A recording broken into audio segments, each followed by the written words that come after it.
Bienvenidos a Entre Mujeres. En el programa de hoy vamos a conocer a dos mujeres muy importantes del ámbito del campo argentino, las cuales lideran aquellas instituciones que hoy vamos a conocer a través de unas entrevistas. Vamos a empezar escuchando a Catalina Rocha Ferro, que es presidente de la bioenergética La Florida. Mi papá era cañero de toda la vida, yo tengo 35 años y cuando yo tenía 4 años mi papá compra en sociedad el Ingenio Florida, que es hoy el ingenio más grande que tenemos en el grupo y uno de los más grandes de la provincia, si no es el más grande. Y bueno, y ahí me empecé a empapar mucho del tema azucarero y empezar a ir al trapiche y empezar a conocer la fábrica desde muy, muy chiquita. Antes, acá, hoy por hoy hay distintas ingenierías montadas, pero antes había fincas de limones. Entonces yo viví acá. Además, todos los ingenios azucareros tienen lo que se llama un chalet, que es una casa donde siempre están los jefes y demás. Y yo me quedaba un montón, me sigo quedando hasta el día de hoy, tengo mi cuarto ahí.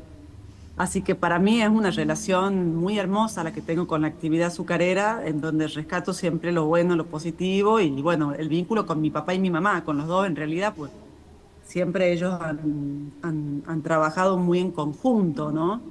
Así que la verdad es que a mí ser azucarera me llena de orgullo, me encanta. Hoy tenés varios papeles relacionados a lo que es la industria azucarera. Para empezar, sos presidente de Bioenergética La Florida. ¿Qué nos podrías comentar de ese papel?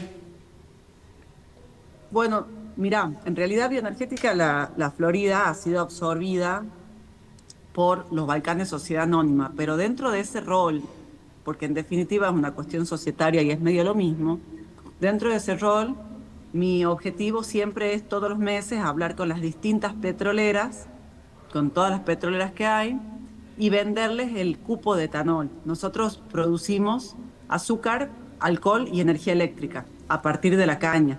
Y las naftas en Argentina se cortan al 12%. El 6% de ese corte es de etanol y nosotros somos los más grandes productores. Entonces a mí todos los meses la Secretaría de Energía me nomina un cupo que yo puedo vender y mi objetivo siempre es venderle a todas las petroleras para poder llegar a ese cupo.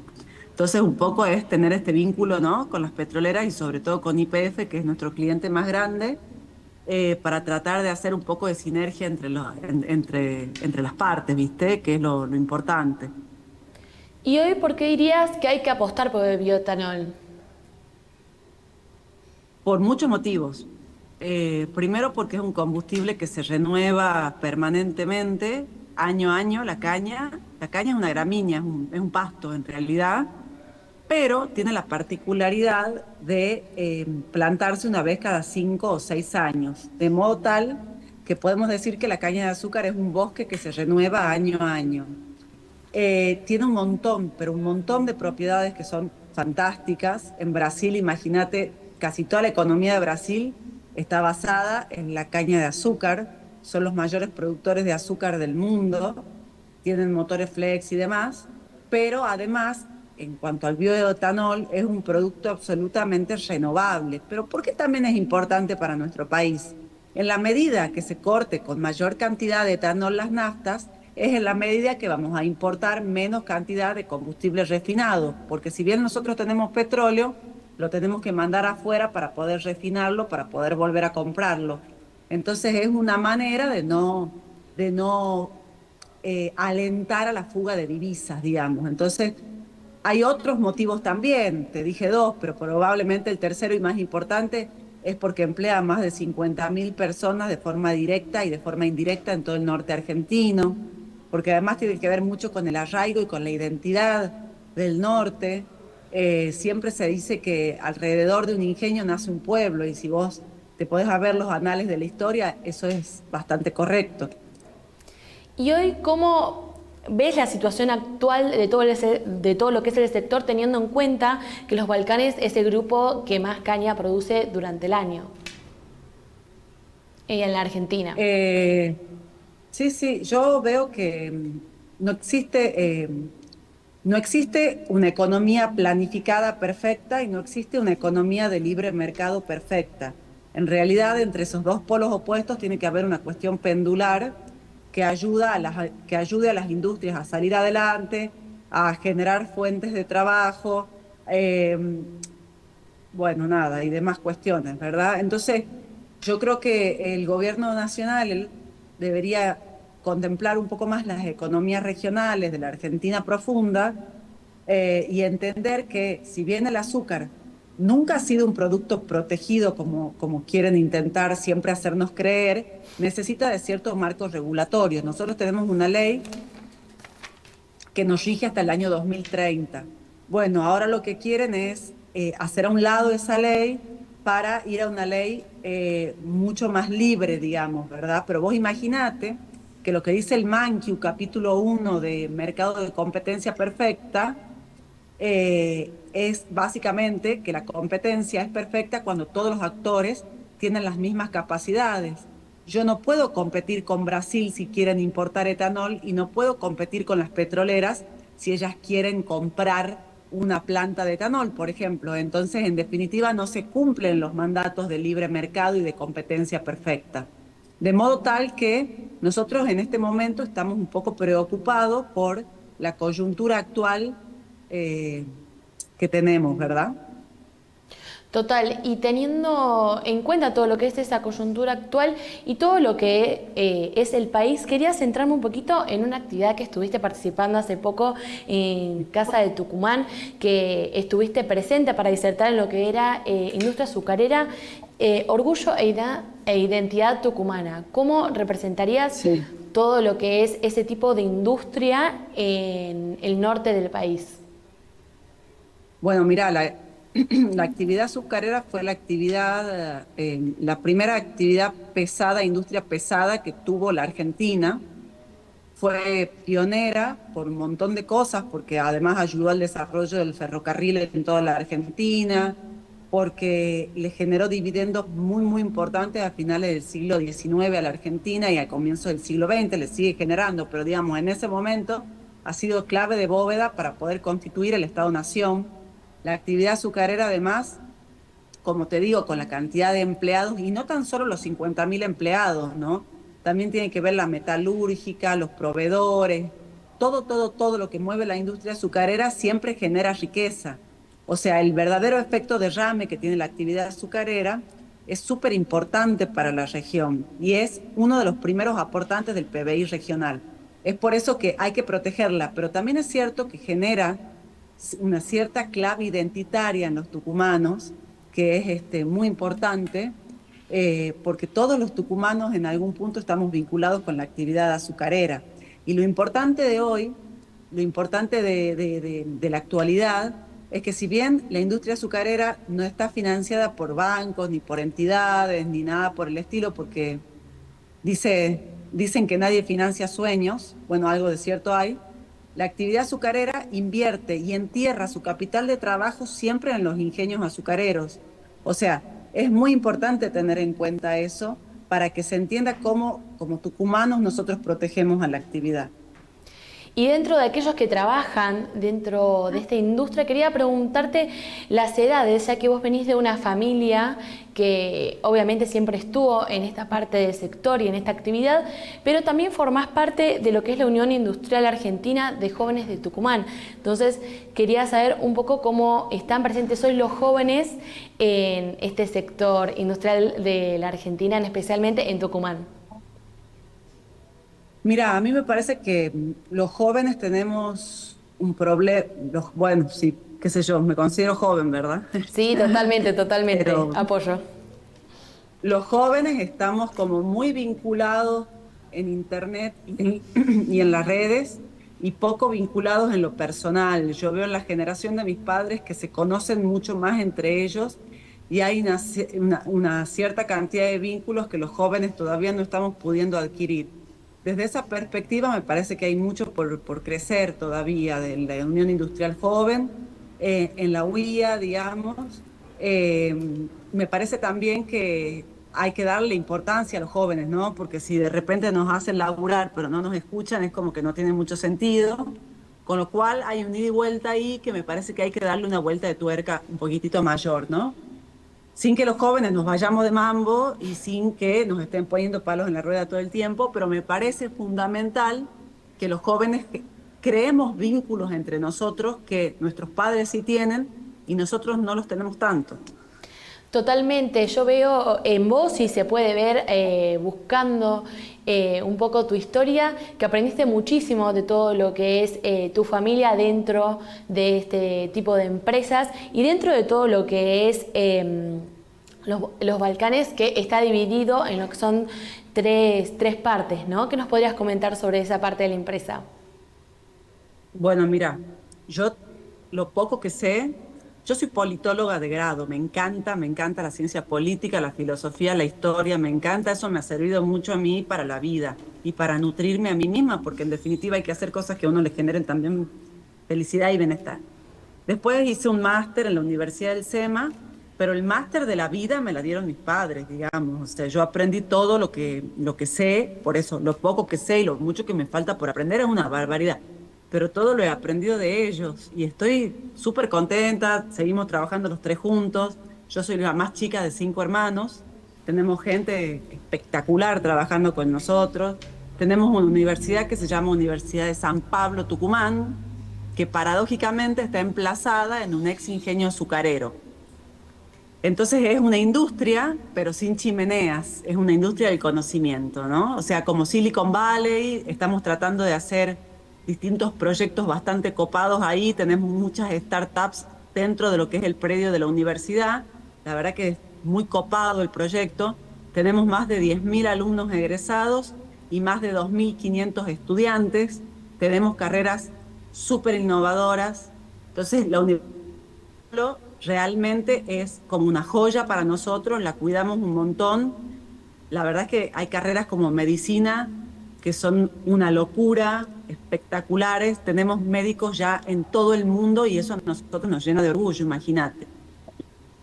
Y después tenemos una red de estaciones de servicio con la bandera Refinor, que también hace fletes a distintas petroleras, ¿verdad? Entonces es un poco como que también la sinergia vuelve a estar ahí con el tema este que te hablo de la logística, porque la logística me la presta muchas veces esta empresa para que yo pueda llegar más rápido a las petroleras y cumplir mi cupo de alcohol mensual, que es muy elevado. Increíble todo lo que puede conectar una historia tan larga con lo que es el azúcar, la caña. Quería preguntarte más, así personal, objetivos a futuro tuyos, tanto relacionados con la empresa como también con los papeles que representás dentro.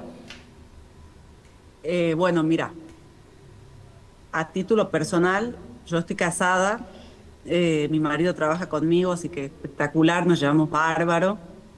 Y tengo 3 hijos hermosos, 2 nenas y un varón. Nada, ojalá no vean esto, ¿viste? Porque no los quiero condicionar, pero sería un sueño para mí que mis hijos, o los tres, o uno de ellos, trabaje conmigo el día de mañana, porque para mí esto, a ver, yo vengo feliz. Viviendo en Tucumán es muy raro tener mucha distancia entre tu trabajo y tu casa. Yo tengo 1 hora y cuarto entre mi trabajo y mi casa, siendo Tucumán re chiquitito. Pero yo vengo feliz de la vida todos los días y me encanta lo que hago. Me encantaría que mis hijos trabajen conmigo, esa es una cuestión como muy a largo plazo. Y soy una persona un poco competitiva, con lo cual hace 4 años que no pierdo el invicto de ser los primeros en molienda en toda la República Argentina, con lo cual este año pretendo mantener eso, crucemos los dedos. Y también es cierto que quiero que sigamos invirtiendo en todo lo que respecta a bioetanol, para empezar a ver cómo la matriz energética del país puede llegar a cambiar, así como lo hizo Brasil hace 50 años. Bueno, para eso se requieren miles de cosas, leyes, gobiernos que sigan líneas de proyectos pensados, planificados, como lo ha hecho Brasil. Nadie, ni la Dilma, ni Lula, ni nadie, ni Bolsonaro han cuestionado el plan de biocombustibles de Brasil. ¿Por qué? Porque son políticas de Estado, no de gobierno. Entonces lo que nosotros tenemos que lograr con los biocombustibles son políticas de Estado. Vos fijate que con lo que a mí me sobra de vapor, acá en el Ingenio La Florida, yo puedo cogenerar 10 megavatios hora, con lo cual yo puedo alimentar a más de 30.000 hogares. O sea, cuando vos prendés la luz hay caña de azúcar. yo puedo alimentar a más de 30.000 hogares en su cuestión energética. ¿Me explico? Entonces, lo que se puede hacer con la caña de azúcar es gigante. En Brasil ya están hablando de productos de la quinta generación que tienen que ver con productos farmacológicos, cosmetológicos, nada, hay todo un universo. Lo que pasa es que de vuelta utilizamos el capital de trabajo propio y no tenemos financiamiento, entonces vamos de a poco haciendo lo que se puede. Yo primero quiero decir que si te ven tan feliz yendo a trabajar en un trabajo tan lindo y durante tantos años, yo creo que tus hijos se pueden inspirar y trabajar con vos. Y por el lado de la competitividad, me parece perfecto también, porque eso demuestra el éxito que van teniendo año a año desde su lugar allá en Tucumán y siendo una de las empresas más longevas en la actividad. Te quería hacer una última pregunta, Catalina, y es, teniendo en cuenta la coyuntura actual, ¿cuáles son tus expectativas por ahí más a un largo plazo? Que el corte de etanol en vez del 12% sea del 18-20%, que se pueda generar un vínculo sólido con las petroleras, porque nosotros no somos competidores de las petroleras, sino somos un aditivo que se le pone al combustible, somos un elemento que se le pone al combustible. Totalmente. Que seamos escuchados por el gobierno nacional es muy importante. Siento como que el norte no existe y eso me da mucha pena porque del norte se pueden sacar grandes cosas. Como ciudadana me quiero sentir parte de una Argentina que integre a todos los sectores y no que termine en la General Paz. Entonces eso es algo que a mí me gustaría muchísimo. Catalina, muchísimas gracias por estar con nosotros en Entre Mujeres y demostrarnos ese gran lugar en el que formás parte en todo lo que es la industria azucarera. No solamente inspira, sino que motiva a seguir trabajando en esa Argentina que vos describís y que probablemente va a llegar gracias al gran trabajo de personas como vos dentro de la industria. Muchísimas gracias. Bueno, muchas gracias. Les mando un abrazo grande. Chao, chao. Vamos a una pausa y ya volvemos con Entre Mujeres.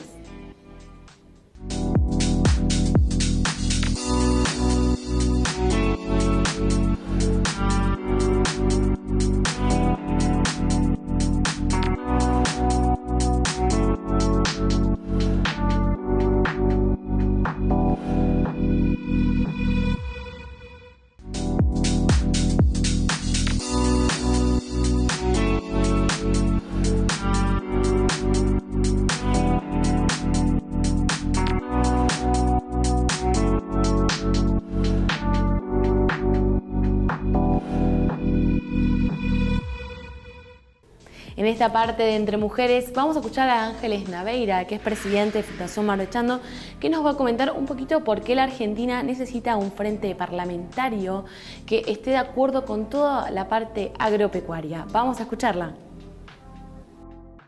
He encontrado un espacio sin duda donde puedo desarrollar esta faceta de Ángeles, que siempre fue mucho más técnica, dedicada al tema impositivo, al tema del agro. Este rol en lo que es el diálogo con la política, que sin duda me ayuda muchísimo a descubrir la importancia de generar consensos, la búsqueda de acuerdos básicos, y me doy cuenta que encontré una faceta mía que me fascina. Estás a cargo de lo que es la presidencia de Fundación Barbechando 2023. ¿Cómo viste el avance y la evolución durante estos años y cuáles fueron los objetivos específicos de este 2025 para la Fundación?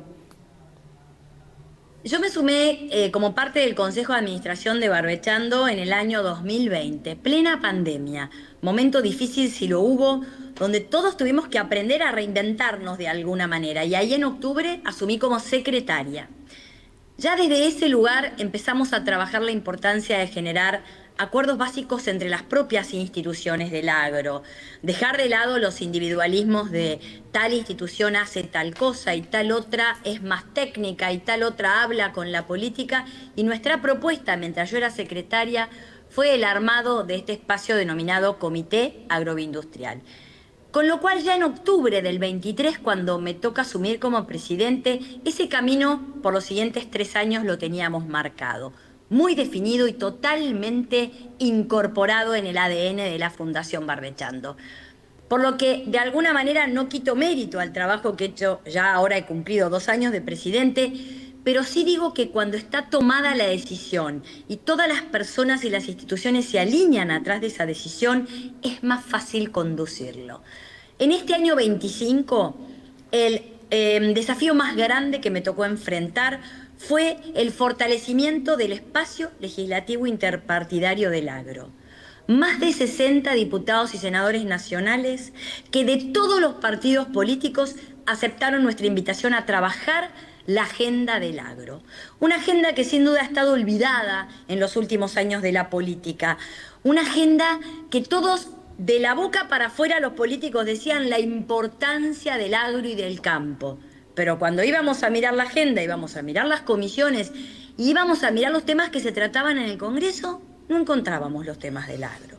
O solamente cuando era algo urgente para evitar una mala ley de humedales o algo urgente para tratar de impulsar la eliminación de los derechos de exportación. Bueno, en el año 25, con un espacio legislativo del agro de más de 60 diputados y senadores, hemos visto una acción desde el 1 de marzo, que empezaron las comisiones a trabajar y el Congreso, hasta hoy, el mes de octubre, con una agenda del agro constantemente dentro de las comisiones del Congreso. Ya acompañando un poquito también en tiempo de presidencia, diríamos, está Javier Milei, que hace 2 años es presidente de la Argentina. ¿Cómo viste el trato del Congreso durante estos 2 años a todas son las temáticas del campo argentino? ¿Y cuál dirías que fue a la que más le dieron importancia durante este tiempo? Está buenísima tu pregunta porque nos lleva, parece que fue hace años, pero diciembre del 23, no fue hace tanto, No. cuando el gobierno manda al Congreso la ley de bases. ¿Se acuerdan que era una ley que la llamaban la ley ómnibus, el mega ley, con más de 600 artículos? Sin duda, ese fue el primer aprendizaje del Ejecutivo. Con el Congreso hay que saber negociar. Tenés que ir con propuestas para ir encontrando el camino hacia una propuesta, un proyecto de ley se ha transformado en ley. Si todos nos acordamos, ese famoso cuarto intermedio vuelve la ley de bases para atrás y para cuando se vuelve a presentar, esa primera ley venía con una sorpresa para el agro, bastante desagradable. Un artículo que aumentaba los derechos de exportación de todo al 15%. No solo del agro, de todo. Y ahí se vio la reacción de la producción. Juntas, muchísimas instituciones empezamos a caminar los pasillos del Congreso para explicarle a la política el enorme error que cometerían si avanzaban en esa línea con la ley de bases. Y así fue, como la segunda versión, ya mucho más acotada, con articulados enteros y capítulos que no estaban, la nueva ley de bases vino sin aumento de derechos de exportación. Entonces yo creo que ese fue un primer mensaje entre el Congreso y el Ejecutivo, donde la producción, el agro, el campo tuvo un rol fundamental, porque fuimos unidos a hablarle a la política y a explicarle que no podía volver a aumentarle los impuestos y más presión a quien hoy sin duda es el sector más importante que empuja, tira del carro, aporta las divisas a la Argentina. Y entiendo que desde ese momento, y ya durante el camino del año 24, el gobierno entendió que tenía que empezar a generar más espacios de vínculo y de propuestas que tuvieran algunos consensos mínimos. Y así durante el 24 se dieron otros espacios donde, por ejemplo, en el mes de octubre, logramos un hito parlamentario fundamental. En octubre del 24 se logró la presentación en la Comisión Conjunta de Agricultura y Presupuesto del proyecto RIDA, un proyecto que buscaba traer a la producción agropecuaria 4 herramientas básicas fundamentales para el desarrollo de la inversión: amortización acelerada, certificado de crédito fiscal para invertir, la evaluación de la hacienda de invernada, la devolución del saldo técnico, que es un costo enorme para la producción. Y ese proyecto de ley consiguió dictamen de mayoría en la comisión. Eso es sin duda un hito importante en el cual, si bien el gobierno estimó y definió que eso tenía costo fiscal y por eso los diputados del oficialismo no lo acompañaron, el proyecto tuvo de 33 que están en la Comisión de Agricultura, 33 diputados, 28 lo acompañaron. y muchos de ellos del espacio interpartidario del agro. Entonces ahí, desde nuestro lugar, se empezó a generar una dinámica de muchísimo más diálogo. Por supuesto que Barbechando habla con el Congreso, pero también tiene una puerta abierta y tiene un diálogo constante con la Secretaría de Agricultura, que es parte del Ministerio de Economía, porque tenemos que hablar entre todos, poniendo la agenda productiva como prioritario arriba de la mesa. Para ver un poco los objetivos de Barbechando y todo, también se ve todo lo que pasa con países limítrofes de la Argentina y sus bloques agropecuarios. ¿Qué nos podrías comentar de la visita que tuvieron hace poco representantes de Barbechando para el Frente Parlamentario Agropecuario brasileño?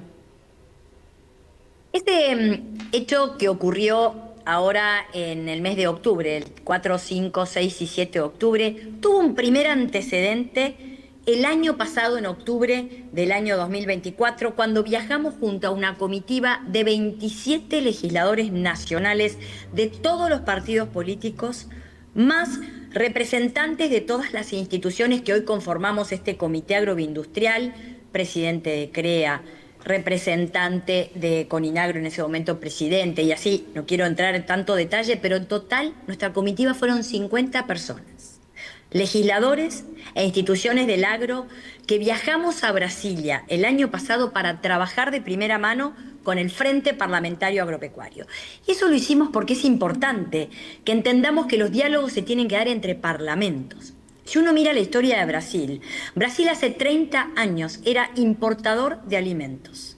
Brasil no tenía industria láctea. Brasil no era el primer exportador de proteína animal del mundo. Pero se lo había propuesto hace 30 años cuando conformó el Frente Parlamentario Agropecuario. Brasil entendió que para desarrollarse como país necesitaba hacerlo con políticas públicas y que era con el agro y el campo y no contra el agro y el campo. Y los resultados están a la vista. El primer viaje fue sin duda un éxito y se llamó Primer Cumbre Sudamericana Agroglobal. Luego, en el mes de abril, se llevó a cabo acá, en Buenos Aires, la segunda Cumbre Sudamericana Agroglobal. En total vinieron 200 personas de toda nuestra región de Sudamérica, entre parlamentarios e instituciones, para trabajar un día entero en el Congreso de la Nación, en el Salón de Pasos Perdidos, la agenda del agro. Uruguay, Argentina, Chile, Brasil, Colombia, Perú y Paraguay. 7 países pensando durante todo un día cómo generar un espacio sudamericano del agro, parlamentarios de estos 7 países que puedan intercambiar experiencias de políticas públicas. Y luego de eso, el viaje nuestro con el equipo de hace 15 días, viajamos con nuestra directora legislativa, directora ejecutiva, parte del equipo legislativo, presidente de Barbechando Ángeles y secretario de la Fundación Ignacio García Arena. 4 días que nos hicimos una inmersión a fondo en los equipos del Instituto Pensar Agropecuaria, en el trabajo parlamentario, la estrategia de comunicación, los diálogos interinstitucionales, pero también, y más importante, interpartidarios. Porque el Frente Parlamentario del Agro, que me preguntabas recién, son más de 360 legisladores que representan el 60% del Parlamento brasileño y de todos los partidos políticos, desde Lula a la derecha de Bolsonaro, todos haciendo las políticas públicas para desarrollar Brasil. Eso fue sin duda la experiencia más importante, estos 4 días de trabajo con ellos, que es lo que ahora estamos buscando hacer una réplica a nuestro estilo, a la Argentina, invitando al diálogo parlamentario y a la construcción interinstitucional. Ahora, yéndonos más a futuro, quería preguntarte objetivos tanto a corto como a largo plazo para lo que es el Congreso y quienes lo integran, y darle ese valor que el campo le puede dar y le da desde hace muchísimo tiempo a la Argentina. Una frase que yo uso mucho y que a veces me entristece, pero cuando la vas haciendo carne te das cuenta que decirla está bueno para que todos estemos alineados. La agroindustria, el campo, el agro, aportamos, pero no representamos. Somos un cuarto del PBI, más del 60% de las divisas y los dólares que entran al país, 2 de cada 10 puestos de trabajo, 1 de cada 9 pesos de la recaudación, y así los números nos muestran que somos quienes lideran el desarrollo de la República Argentina. Pero no representamos, porque dentro de las cámaras de diputados y de Senado, los legisladores no tenían nuestra agenda arriba de la mesa. Entonces vos me preguntás corto plazo. Mi corto plazo ha sido, es y va a ser llevar la agenda del agro y ser esa voz del campo en el Congreso.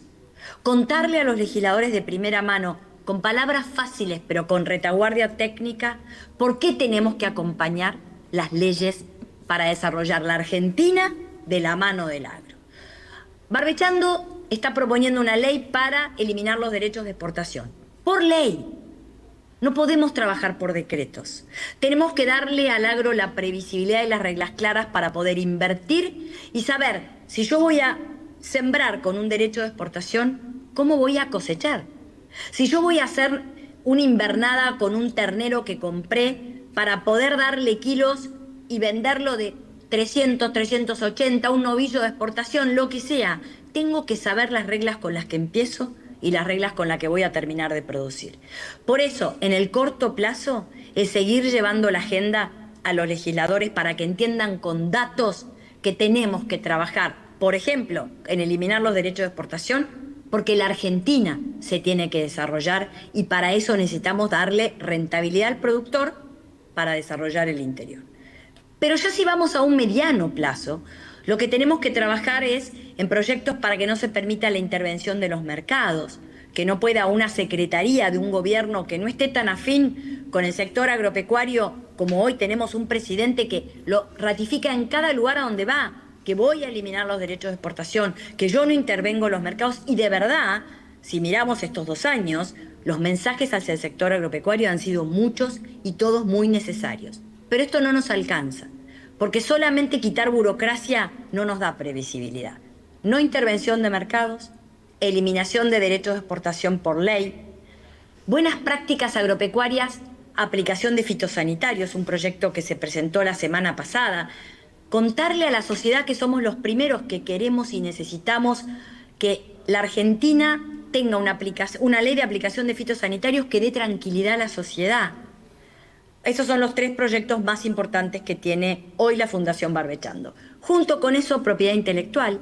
Tenemos que sentarnos a dar la discusión de ley de semillas. Han sido muchos años en que no logramos ponernos de acuerdo. Y después, por supuesto, biocombustibles. RIDA-RIMI, que es ese proyecto que te conté de una propuesta para generar inversiones. Y un tema que nos vino a atravesar desde el Congreso, que es el tema de la hidrovía. Eso es un poco nuestra agenda de cortísimo plazo, de mediano y un poco ya más de largo plazo. Ángeles, por último quería preguntarte ya de más de un lado más personal, ¿cuáles son tus objetivos, expectativas, visiones de tu trabajo dentro de Fundación Barbechando y tu esfuerzo y todo dentro de lo que es el ámbito del campo hacia futuro? Como productora agropecuaria, hija de productores y casada y familia de productores, yo no puedo separar mi persona, el amor que tengo por el campo, por el agro, por lo que hago, de lo que es mi rol actual con la política. Todo lo que yo transmito y todo lo que yo digo lo hago desde lo que siento adentro mío y en mi corazón. Y eso a veces es un arma de doble filo, porque la transparencia, la forma en la que yo hablo, en la que comunico desde lo que necesito que se genere como defensa de intereses, que es la Argentina, a veces nuestra política es un poco más dura. Entonces, en lo personal, mis desafíos más fuertes son no perder esa identidad que tengo, pero también saber que a veces para hablar a la política tenés que tener un poco más de dureza interna. No es fácil, por eso te digo que en mi rol muchas veces me ha costado terminar de entender hasta dónde venir a hablarle a la política de una manera tan diferente a como estamos acostumbrados hasta ahora es el mejor de los caminos.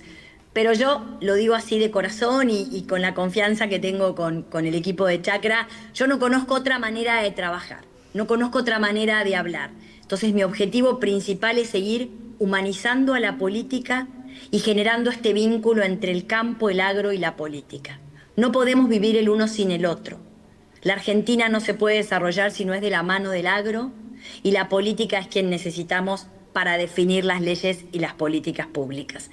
Así que estoy fascinada con este rol, como te dije, no conocía este interior mío de que hablando con la política podía encontrar esta nueva esperanza de la Argentina, de la que nunca bajé los brazos, pero en algunos momentos estuve un poco más desencantada. Así que todo por hacer, todo por armar y con muchísima expectativa del trabajo conjunto con tantas instituciones amigas.